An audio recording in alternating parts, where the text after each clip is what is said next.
CR101radio.com, podcasts, and more. Rushduni, Easy Chair number 152, August 5, 1987. This evening, Otto Scott and myself are going to discuss with Gary Mose his 2 trips behind the Iron Curtain, especially his trip into communist Romania. Today we are subjected to all kinds of propaganda which would reduce in the minds of the public the differences between the Marxist world and what remains of the free world, so that we are not usually told what is happening in those countries. The great evil of our time, to listen to many voices in the media, is simply something like apartheid or conservatism and supremely Christianity, because the world today regards Christ and Christianity as the ultimate evil. As a result, it is especially important for us to get a Christian perspective on the Iron Curtain countries. Gary, tell us about your 2 trips there, and then let's get into some specific aspects of your travels. The 2 trips which I made, one in 1985 and one just recently in May of 1987, were for the purposes of bringing encouragement and some relief help to Christians behind the Iron Curtain, primarily in Romania, where the suffering is very great, and also to engage in some fact-finding for the purposes of reporting to the West in my writing and in discussions of the true conditions there. First trip in 1985 was arranged by a Sacramento-based organization known as Ministries Behind the Iron Curtain. The trip was supposed to be supposed to look like a family vacation, and I was to take my family along. We loaded our Volvo in Sweden with just a few of our own personal goods and drove through Europe to Austria to a base training camp of this organization.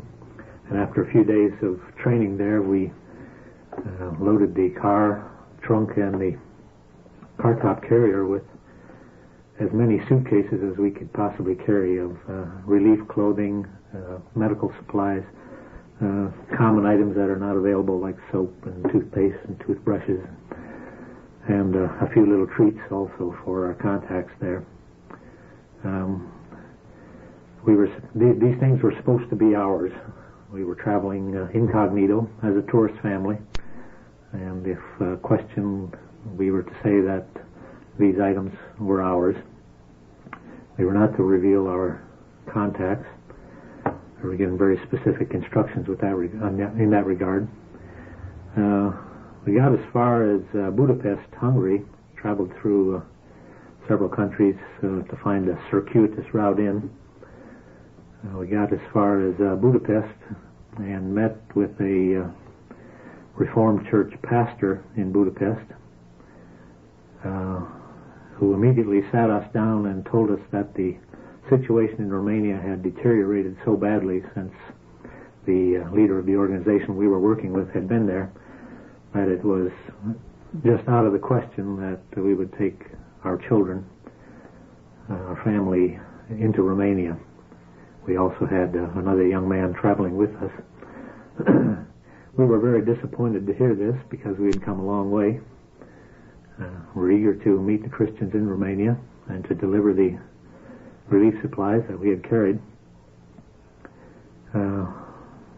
We prayed about it, and after some time of prayer, the pastor came up with the suggestion that if Randy, the other young man who was with us, and I wished to go on, he would provide a safe country home for my family. just outside of Budapest in a small town. I was very reluctant, understandably, to leave my wife and 4 children alone behind the Iron Curtain. So I pretty much just ruled that idea out until my wife said, "No, I believe the Lord wants you to do this." And I was very proud of her. She agreed without much money and very few supplies to stay in this country house by herself with the children.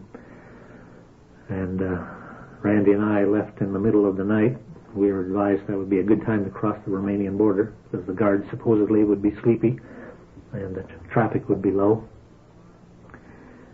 We got within a mile of the border and ran into a long line of cars waiting to cross. I guess everyone had the same idea, crossing in the middle of the night. It took us 8 hours to cross that border. We were inspected 3 times, and in the course of the inspection came under great suspicion. Obviously, 2 men traveling alone with this great quantity of family clothes, most of which was winter clothes, and it must have been 90 degrees out, and many children's clothes. So it was very obvious that we had something in mind other than what we were saying we were doing. The story was that we were just tourists and we were crossing the border to a hot springs area in Romania to soak our bad backs. And I did have a bad back at one time, so that was not a totally false story. Interestingly, the night before we left, my wife rehearsed us and started to just throw a number of questions at us that we might be asked at the border, and we came up with agreeable answers, the 2 of us, so we'd have our story straight. We didn't lie at any time, but we were very careful on what we did say and how we said it. It was just incredible when we finally got to the border and were interrogated. We were asked almost word for word the questions that we had rehearsed the night before. It could only have been the Spirit's leading. We had our story down cold. They separated us and interviewed us separately, I guess in hopes of finding discrepancies in our story, but because we had rehearsed it so plainly, we satisfied them that we were just a couple of tourist guys. We flattered them about their beautiful country, and they inspected my car very thoroughly 3 times, and on one occasion drove it over a pit and went underneath the car and began to take parts off of the car and looking for contraband items. The things they were looking for were weapons, drugs, Western literature of any kind, and Bibles. Bibles were the primary thing to be looking for. After, I say, about 8 hours, we finally cleared the border. We had a very short time in Romania on that trip, only 24 hours, but we made some very valuable contacts. We're just stunned by what we saw after crossing the border. Romania is a country that is just totally devastated. I don't know how else to say it. It looks like a war zone. Ruined buildings? Ruined buildings. Nature itself is just sad. It's, as I say, almost impossible to describe. You have to experience it. The sun does not shine brightly. The trees are bedraggled.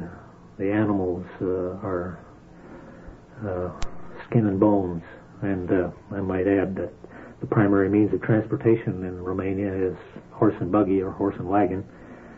What few cars there are in the country are often just parked for the bulk of every month until the ration of gasoline is made available, and then it costs the equivalent of $13 or $14 a gallon.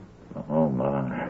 So it's impossible for most Romanians to have a car, and if they do, it's almost impossible to buy gasoline. We met with some... And yet Romania has oil wells. Yes, that's the incredible part. Romania is a very rich country in natural minerals of every kind. This pastor's son in Budapest told me that it could be a paradise, but it's a hell.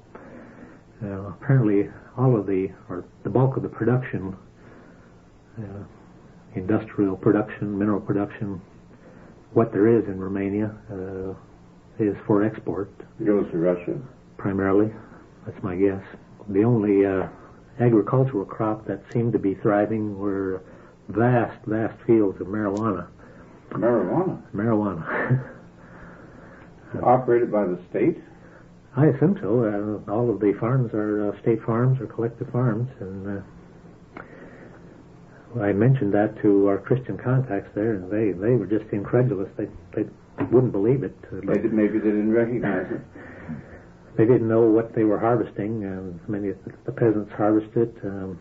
I know what it was. I didn't know about it was, but my colleague who was traveling with me is a convert from the drug culture, and we stopped and inspected the crops, and there was no doubt about it. It was marijuana. That's interesting, your report on Romania, because we are given the picture that Romania is a thriving, semi-free state, a showcase of Central European communism, and not a rigorous Marxist state like Bulgaria. Do you remember Funderburk? Yes. Remember his comments? He was the former ambassador from the United States to Romania.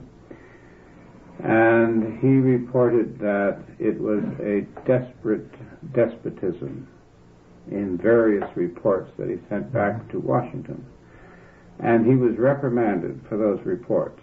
And he was told that it was not his duty to report on violations of civil liberties in Romania. It was his duty to get along with the ruling group and to make friends with them on behalf of the United States. And now, Romania has just recently been granted most favored nation status. Well, it has for several years. As a matter of fact, just within in the last few weeks, the Senate of the United States has passed a measure withdrawing that most favored nation status, and the primary reason was the reports of religious persecution. Mm-hmm. I'm very encouraged about that. It automatically expires. The ban expires, I believe, in November, unless there's further action. That will be reinstated again. I see. And I hope that report, such as I'm making here, will prevent a return to that ridiculous status for the country of Romania. The information which you cite, the glowing reports about independence and prosperity of Romania is just a bald-faced lie. Mm. It is disinformation of the highest order. That message is being brought to the world for the purpose of encouraging Western ties with Romania. Romania is acting as a funnel for Western technology and Western contacts, Western money into the whole of the Soviet bloc. And so you have this very carefully thought out disinformation program to portray Romania as independent from the Soviet Union. It is anything but. It is not a prosperous or a free country in any way. It is Stalinist. It is oppressive. It is repressive. It is brutal. Mm. Well, our ambassador was appointed by Reagan and resigned because he was not encouraged in his stand by this administration. He was chastised. He was reprimanded. They called him back. They beat him up. And he was a young man, and he resigned. He ran for the Senate. He didn't make it. But it totally turned him around. He was a young professor. Mm-hmm. And I believe when he went over there, he was pretty liberal. And he saw the devil. He came back. He felt differently. Well, I tell you, you see the devil when you go to Romania. You can travel through several of the eastern countries, Yugoslavia and Hungary, and while they come nowhere near meeting the material standards of any other country in Western Europe, you certainly don't feel the spiritual oppression and see the devastation that you do immediately when you cross the border into Romania. I don't know what the situation is in countries like Bulgaria and Albania. Albania hasn't been a Westerner there, except for a handful for some years it's a totally closed country, and what few reports leak out there, that place is really a hell. From descriptions I've read of the situation in Albania, I would say Romania comes very close. Is that? I'm stunned that they even let Westerners into the country, because you cannot mistake the devastation everywhere you go. Ceausescu, is that how you pronounce it? Nicolae Ceausescu. Ceausescu. Yes. And he's got this big personality cult. Yes, he portrays himself as a modern Caesar. Romania, the name is Roman, and its history is of a Roman colony. Yeah, they always think of themselves as Roman. Right, yes. And their language is quite Latinized. So there are a lot of ties to Rome. And he considers himself a modern-day Caesar, and I think this is really a mental delusion on his part. He dresses even. You see, he wears gold sashes. He actually carries a golden scepter. This is the most curious government. It in effect is a communist monarchy.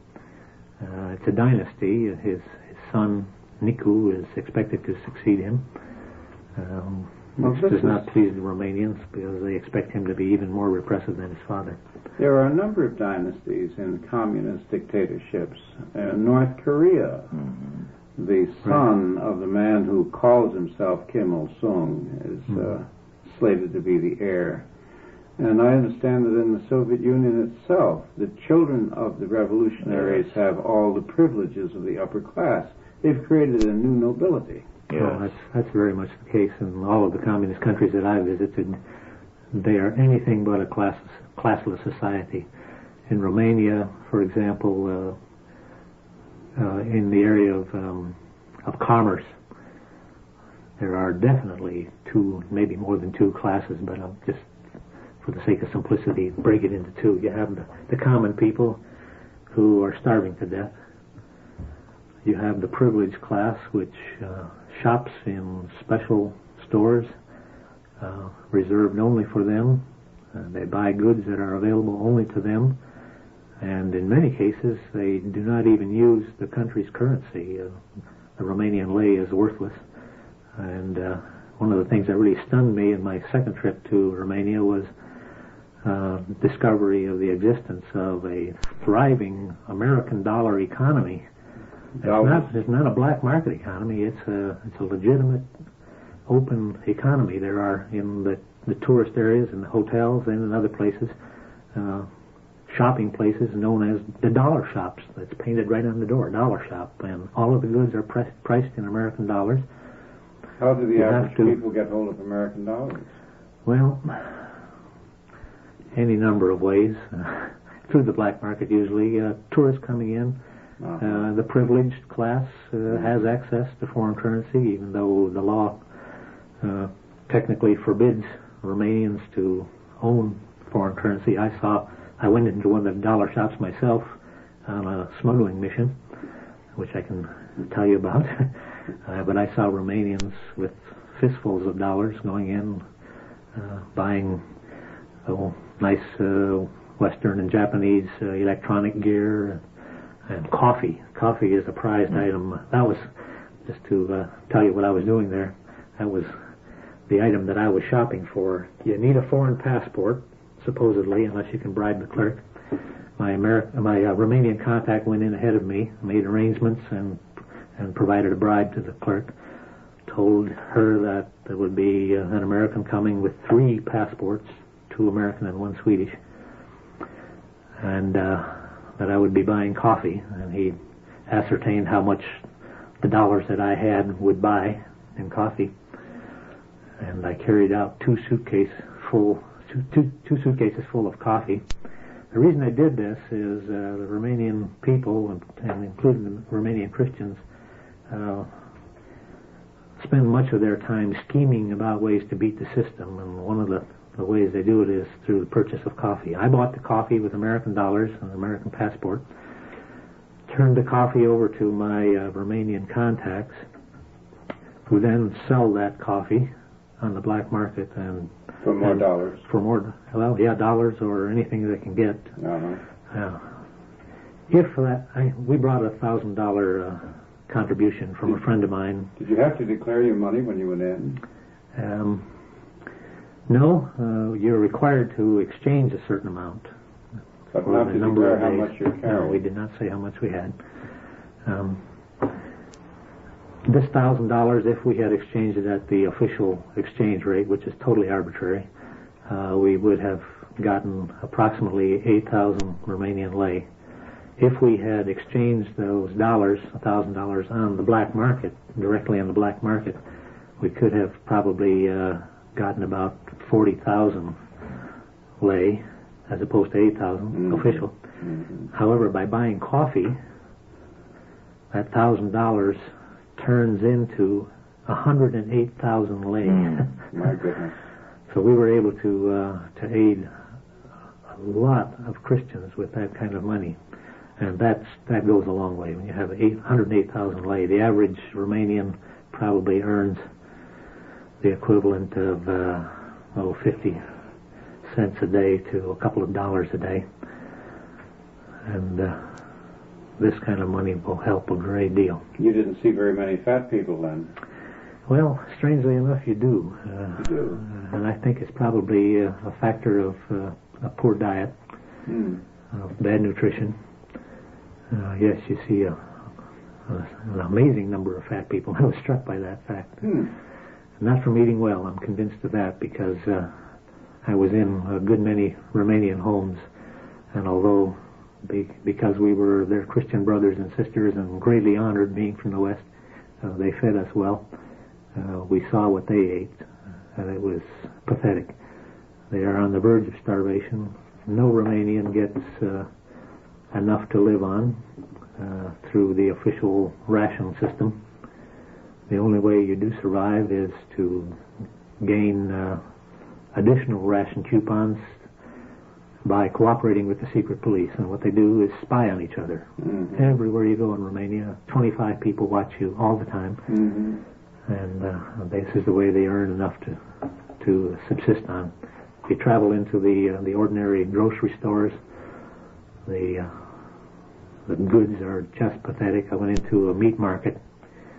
There was nothing available in the meat market except slabs of fat and some large bologna of some kind, and I was told that the bologna was made out of fat and blood, and it was so gross I could hardly stand to look at it, and my contact said that I think his words were, "Your dog would throw up if he ate this stuff." Other necessities are just not available. Toilet paper, something as simple as toilet paper. We saw a line on a given morning. The toilet paper store was open, and people lined up for 2 or 3 blocks to get their ration of toilet paper. No, this is like wartime conditions. Yes.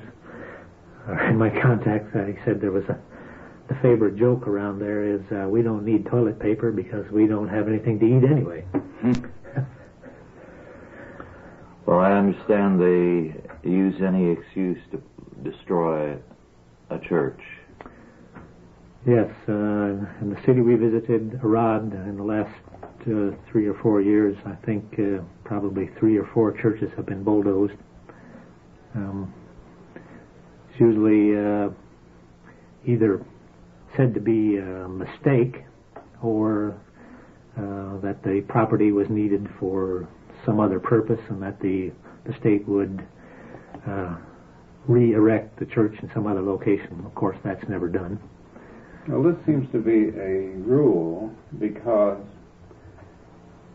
the faith provides a vehicle for cooperative behavior on the part of the citizens. And any way that the citizens work together has to be destroyed. Yes. Yeah, and that is very true.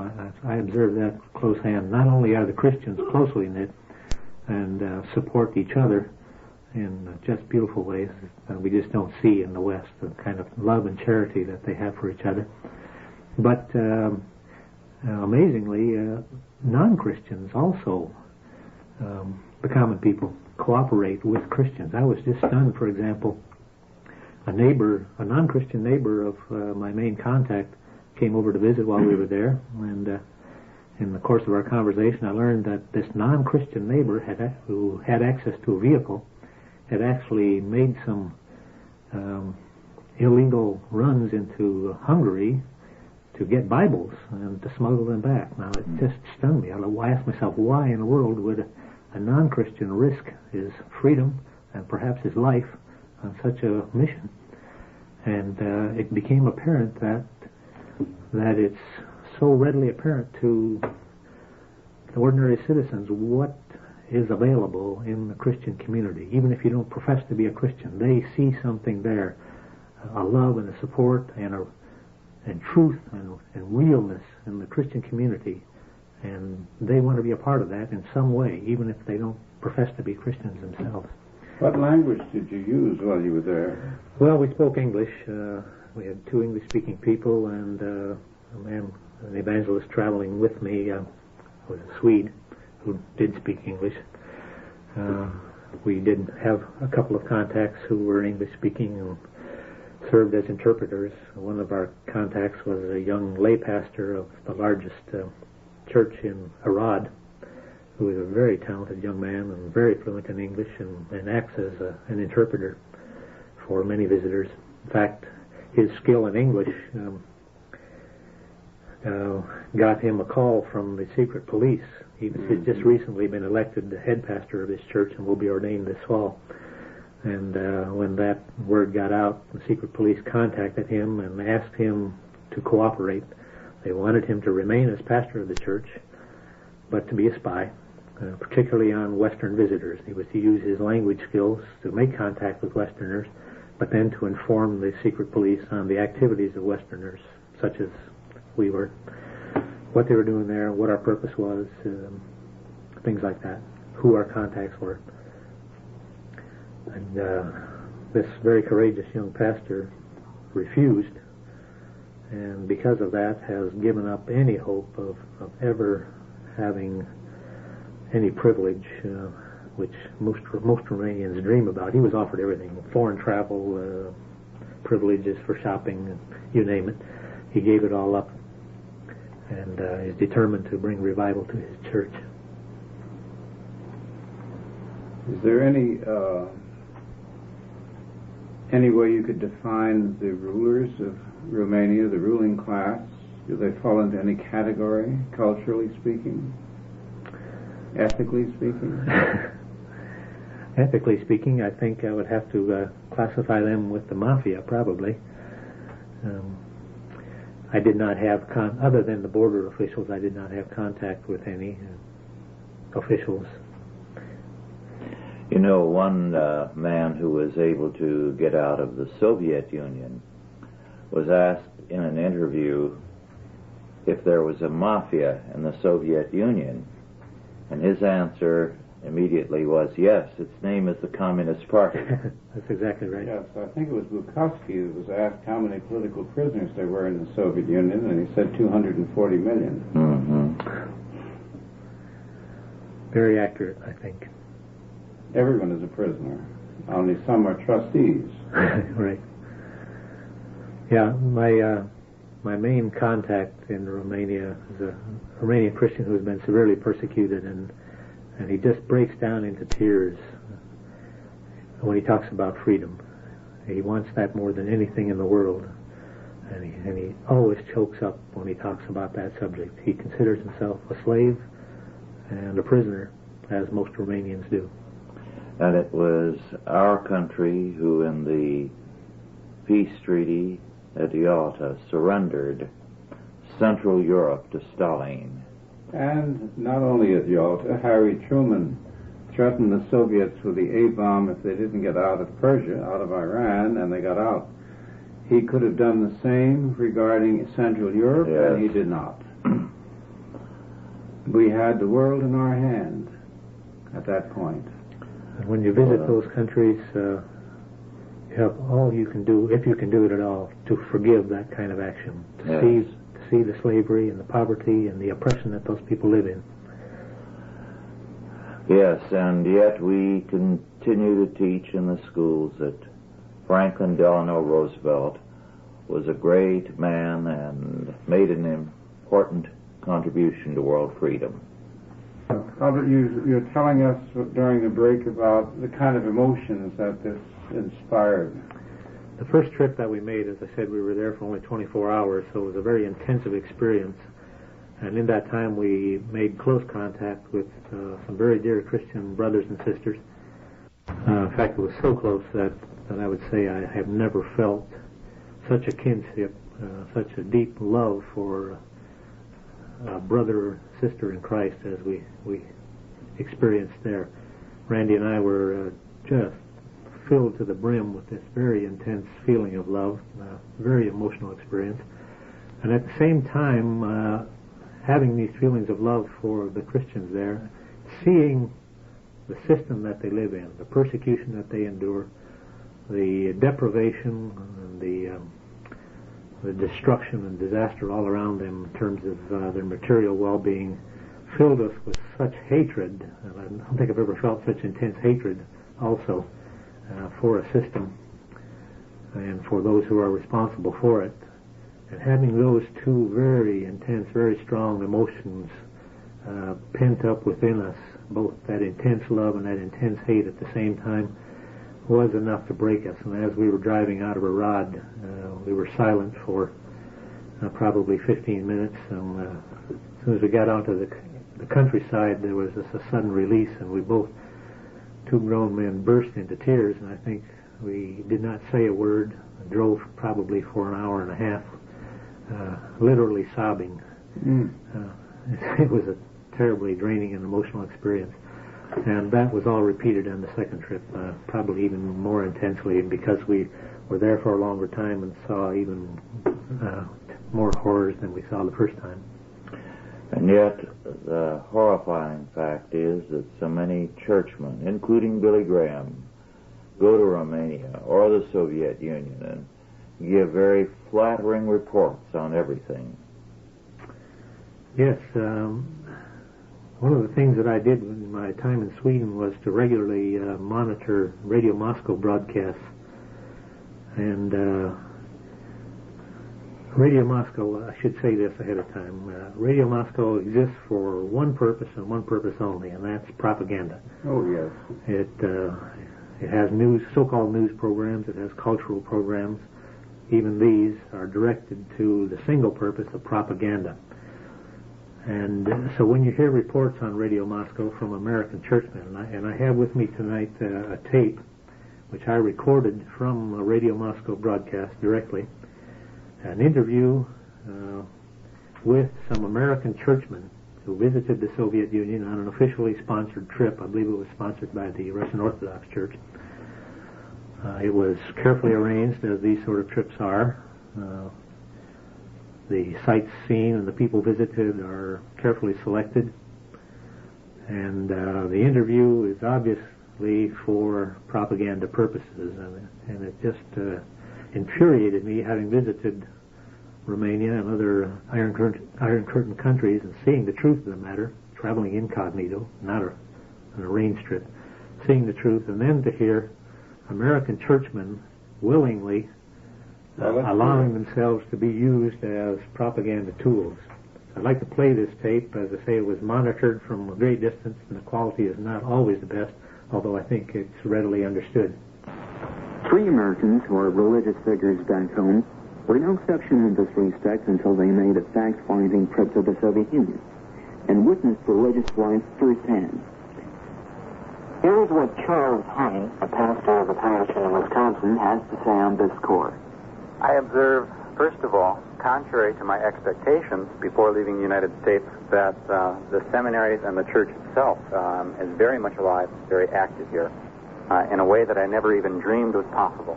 There are very many similarities between theological students. There's a deep care for people, for their well-being, for their peace. I sense here in the studies of the students a deeper respect of tradition and history. It seems to play a more major role in their studies, going back to the patristic first-century Christian writers. But besides that, they learn Greek and Hebrew. They study ministry, but in a different sense. American ministry tends to think in terms of social consciousness, taking care of psychological, physical needs, running hospitals, doing hospital calling. I sense here a more spiritual attraction. possibly because so much of the medical care is provided by the state, that the church can devote its attention to the spiritual needs of people. Like in the United States and any other Western countries, the church is separated from the state and the Soviet Union. The relationship between the state and the church has a long history. Right after the Socialist Revolution in Russia, it was one of the antagonisms as the church sided with the counter-revolutionaries. As for the present relationship, here is what Bruce Rigdon, a professor of church history at the McCormick Theological Seminary, has found. One of my impressions is that the word coexistence might be a useful word to describe the relations of church and state here. It seems to me that Soviet Christians, like other Soviet citizens, have long ago decided to be good citizens of the state, to act responsibly as citizens in the state, and so on. As a result, well, we should say that to the listeners, the Soviet Constitution, its newest version, but even older versions, guarantees freedom of religious cult. It's true that the churches are functioning now, and have been for a long time, as places where believers can go and can express their faith in common worship. There is a coincidence of Christian conviction. I shouldn't call it only Christian conviction. It's shared by Muslims and Jews and Buddhists and others, and Soviet foreign policy, which, as I understand it, is committed to a dialogue with the United States and does want to talk seriously about disarmament and so on. On their trip, the Americans not only visited churches, but also conversed with people, both believers and non-believers. Here's what Andrea Thomas, the director of family ministry at St. Mary's Catholic Church in Fort Wayne, Indiana, has to say. We visited the Theological Academy at Zagorsk. We also visited the Academy at Leningrad, and we spent time at the Theological Seminary in Odessa. I rejoice at the fact that so many churches are open. The people seem to be very joyous in the celebrations of the liturgy. We conversed with seminarians. Also, we've had an opportunity to, simply in the matter of greeting people with whom we attended liturgies. We did find the believers in the churches to be very warm and open people, and when they discovered that we were from America, they were ecstatic. You know, there were embraces, there were kisses, there were tears in some cases too, and we wished them as best we could in our broken Russian that peace would be with them. And I was asked, because I will be going home and reporting on my own much of what I have seen and experienced, I was asked what would be my first words. And I said to someone who identified himself as an atheist that my first words would be Soviet Christians want peace. And he said to me, would you please change that to all Soviet citizens want peace? This, too, was a discovery for the Americans. Charles Haynes summed up his observations in this country in the following way. Three basic observations. First of all, the church is alive and well in the Soviet Union. It doesn't exist underground. People worship in cathedrals. I was amazed to see the thousands of people in the churches, and people are free to attend churches. I would not have expected that before I came. Generally, more religious freedom here than I would have expected before I came. Second of all, that the Soviet people are a people who have suffered. And we recall that 22 million Soviets lost their lives in the Second World War. 40 times as many as Americans. That type of suffering, every family being touched by a death, I don't think we're aware of in the United States. And I think that's a very important message to bring home, that this is a people who has suffered and yet is strong in its suffering. I wish that every American could have come and stood next to me in Leningrad and seen those graves, because it would have moved them. And it would make, that's the third observation, that this is a people who is committed to peace. It's understandable. When 22 million brothers and sisters die in a war, you don't want to see another one. I learned the Russian word for peace, mir, and I see it everywhere. And the other thing, we met with some people in the churches. On one occasion, we were walking out of the church in procession, and one of our delegation turned to one of the babushkas and said to her, Merishvana, peace be with you. And she smiled. And they talked, and the member of the delegation said, "I am an American." And the woman cried, because it is an American wishing her peace. I've only been here 2 weeks, but I have been impressed that this is a people committed to peace. I did not know that before I came, and I see it as part of my mission to talk to whoever I can and let them know that the Soviet people are committed to peace.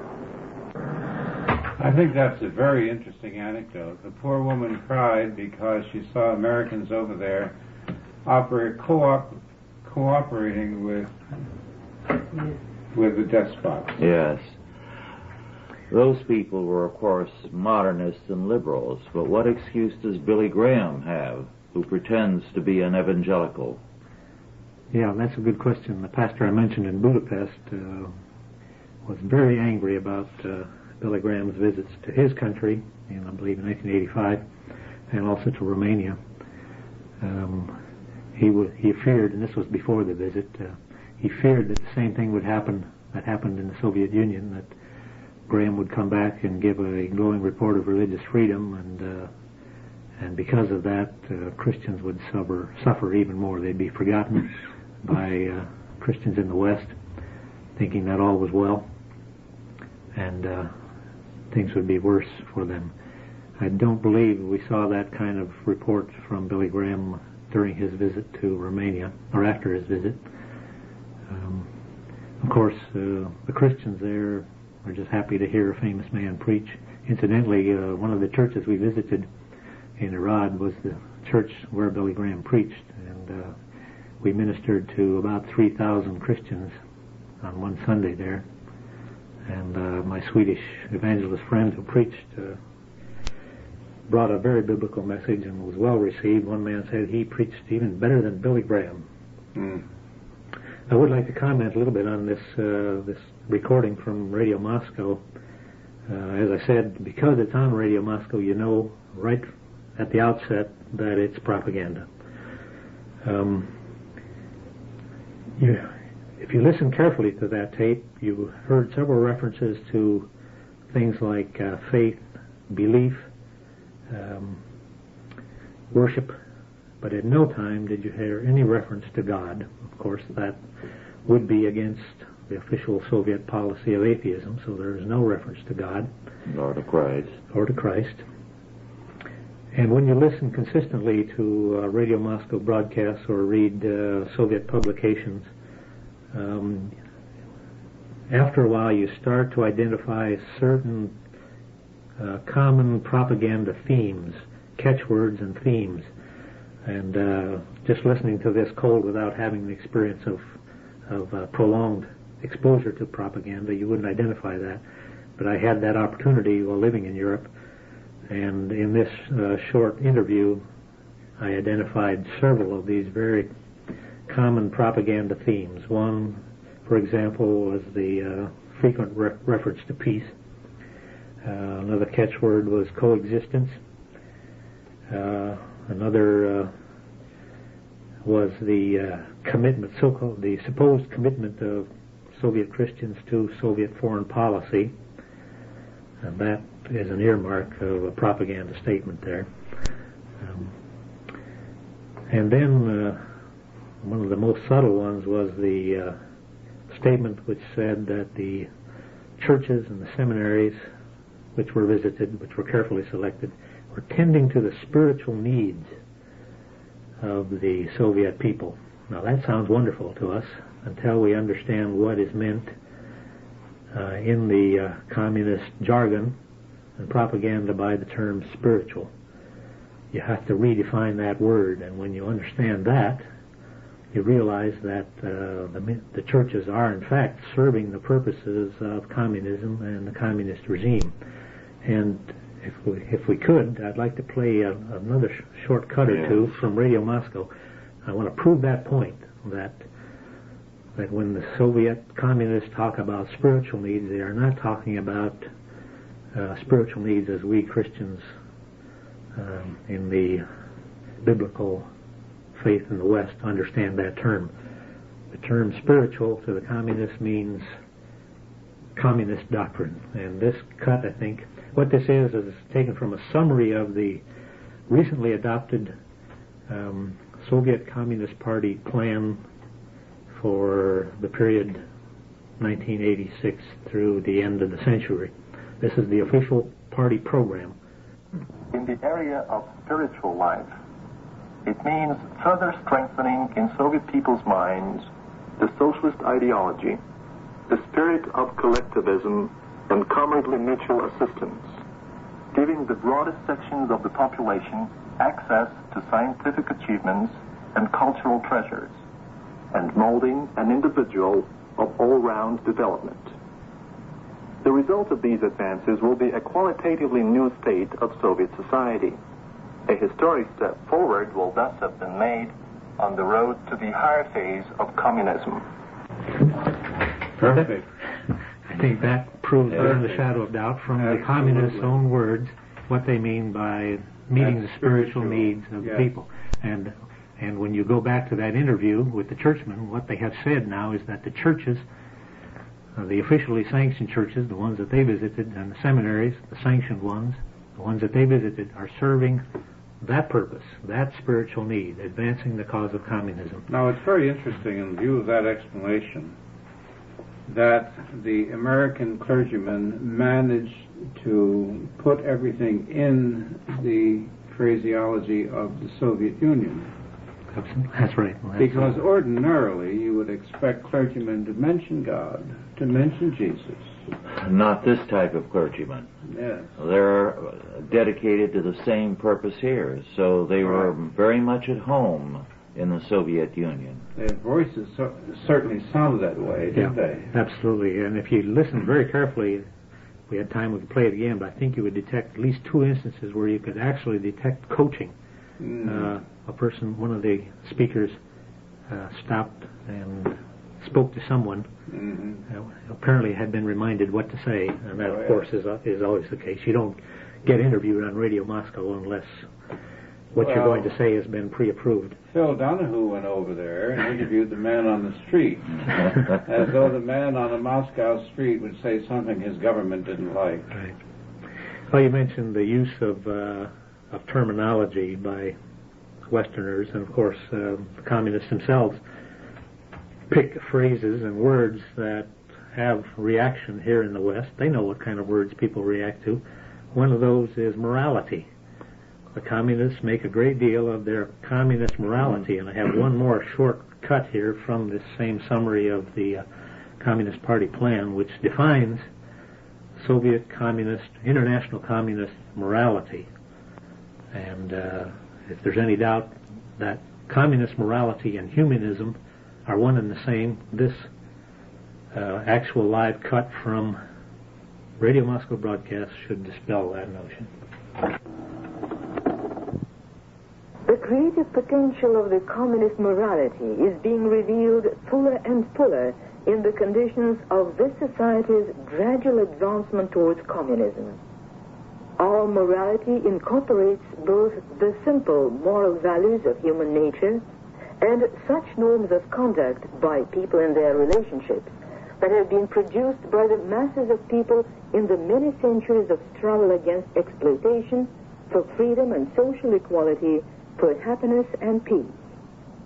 The communist morality that the Soviet Communist Party is out to affirm is a collective one to which egoism and selfish interests are alien, and in which the interests of all the people, the collective and personal interests, are harmoniously blended. This is humanistic morality. It spreads genuinely humane relationships between people, those of comradely cooperation and mutual assistance, well-wishing and humaneness. It is active and vigorous morality that encourages man to new accomplishments in work and creativity, to an interested participation in the life of the collective and of the whole country. You know, this is a good point at which to answer a question one of our listeners, Rick Corliss, raised about what is the meaning of dominion theology. Well, what these people are affirming is the necessity of communism, of humanistic morality to exercise dominion over the world, to prevail in every sphere of life and thought. Well, Christian faith requires us to exercise dominion over every area in the name of Christ, to bring everything to captivity to Christ. Because as he teaches us, thy kingdom come, thy will be done on earth as it is in heaven. This is Christian dominion. And what we're facing today is a conflict between humanistic dominion theology and Christian dominion theology. And these Christians who go over there and play the role that the Marxists want them to play are anti-Christian to the core, because they are renouncing the necessary dominion of Jesus Christ for the dominion of man. They're traitors. Yes. That's the word that I use, generally speaking, about these people. They're traitors. Yes, they're traitors. And treason begins intellectually. Right. Yes. It has to. It begins with a mental rebellion and rejection, and then it leads into all the overt actions. Well, the point you make, Dr. Rustoony, is very valid, that communism is the exact reverse of the Christian faith. And because it is, it's fair to say, and it's very honest and truthful to say, that communism is nothing short of Satanism. Yes. It is the reverse of the Christian faith. Any pastor who cooperates with it or is ready to soft pedal its implications or to flatter the communists in any degree, whether he calls himself an evangelical or reformed or modernist, is serving the devil. That's exactly right. And you can feel that and you can experience that when you go there firsthand. You can feel the presence of the devil. Both of my trips, when you come out, you feel a burden, a spiritual burden lifting off you physically. You physically feel a burden lifting off of you. Well, yes, I've read that people who have got onto a plane in Moscow and fly out of the country break into cheers when they cross the border in the air. I just read an article in the International Herald Tribune by a journalist named Richard Reeves. Interviewed a group of teenagers who had been to the Soviet Union, and they made the same observation. They felt oppression lifting off of them as they lifted off from Soviet soil. Well, Pastor Wormbrand, who left Romania some years ago, in a recent book on Karl Marx, calls attention to evidence in Marx's writings about his worship of Satan, and that there was a Satanist cult in Moscow of which Lenin and others were members, and that the translators of Marx's works, who have the originals there in Moscow, will not translate certain things because they are too openly Satanist. Yes. Well, if you read Lenin's writings also, you identify, he was very blatant about it. He didn't make it subtle like these propagandists do that we've heard. He came out right and said it. His opposition to religion was blatant. Getting back to this tape, the definition of morality, the key to that, the heart of that definition was morality is whatever serves the cause of the communist revolution and the state. Yes. And that, of course, is pure Leninism. Yes. Well, it's interesting. Mr. Lenin was 5'3". Right. 5'3". Stalin was so short that when he reviewed the troops from the top of Lenin's mausoleum, he stood on a box. These are all very small men, and it's interesting that they're always portrayed as giants. Mm-hmm. Yeah, I traveled in several countries, and of course you come across the heroic statues. Yes. They're always placed in what you might call the progressive areas of the country. A new building is up, they put a statue there, so the identification, of course, is always progress is due to the communist system. Then you go 2 blocks and you see what the real world really is. You don't see any statues there, but always where the evidence of material progress is, and there are a few modern installations. There you see the communist propaganda. It's interesting to me that this effort to eradicate Christianity is not paralleled by efforts to eradicate Mohammedanism. No. They're not sending Buddhists to the Gulag. No. But Christianity. Yes. Now, these are men who learned about revolution from being in a revolution, and therefore they know every one of the avenues that leads to a revolution. They know that the antithesis, the exact opposite of everything they are, is Christianity, biblical faith. And that's why they are hostile to it. And yet, the Christian community of the United States, Protestant and Catholic, has never issued a single unified statement on this subject. No, the average pastor, and I'm talking now about the man who professes to be evangelical, is ready to accept the world as it is. All he wants to do is to add a little Christian whitewash to it, a profession of faith, which is meaningless. So it's the world plus Christ. And that's impossible, because the opponents of the apostles saw exactly what the faith meant. They said, these are men who turn the world upside down. Of course. And any pastor who thinks he can add Christ to the corruption of this world and call it Christian is a fool. Probably not a fool so much as a coward. Well, he's a dangerous man. Well, yes, because he helps the enemy. Yes. I think we've seen in these tapes and also my personal experiences that religion is being used overtly by the communists worldwide, particularly in Central America, where religion is very strong. It's the obvious vehicle to employ. The loss of Spain taught them.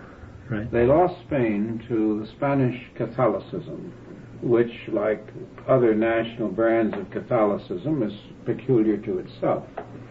But it was quite a lesson, and it was quite a shock, because they actually had the government of Spain. They owned Spain. Mm-hmm. People don't seem to realize that, and they lost it. So ever since then, they have worked inside religion. Yes. Well, our time is almost over. Do you have a last comment or two that you'd like to make, Gary? Well, just very briefly, I think I'd like to issue a warning. As I said, this material that I presented this evening, I think, shows that, at least in the area of religion, that the cause of Leninism is being served.